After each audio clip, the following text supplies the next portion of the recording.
حسن، جمال، کمال اگر کسی کے پاس ہے تو سب سے بڑھ کر تو اس حبیب اعلیٰ کے پاس ہے۔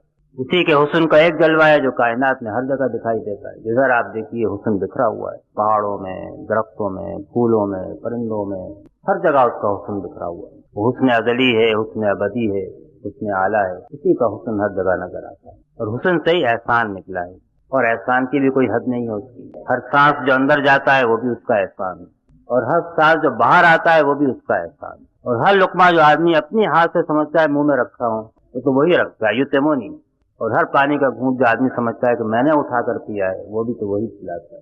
اور جو آدمی دوا کھا کے سمجھتا ہے کہ میں تو ٹھیک ہو گیا، ڈاکٹر نے بڑی اچھی دوا دی، تو اذا مرضت فہو یشفین، جب بیمار ہوتا ہوں تو شفا بھی تو وہی بخشتا ہے۔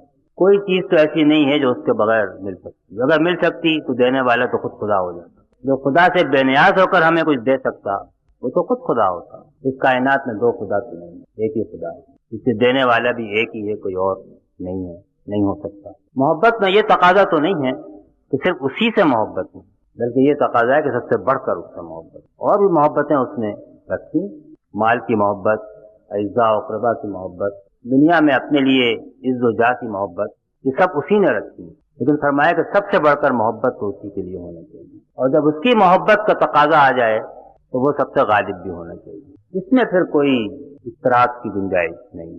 اسی لیے قرآن مجید میں تو نہیں، لیکن پہلے صحف سماوی میں اللہ تعالیٰ جب اپنی محبوب امت سے بات کرتا ہے تو جو وہ استعارے اور تشبیہات استعمال کرتا ہے تو یہ کرتا ہے کہ تو بدکار عورت کی طرح جا کر جگہ جگہ آشنائیاں کیوں کرتی ہے؟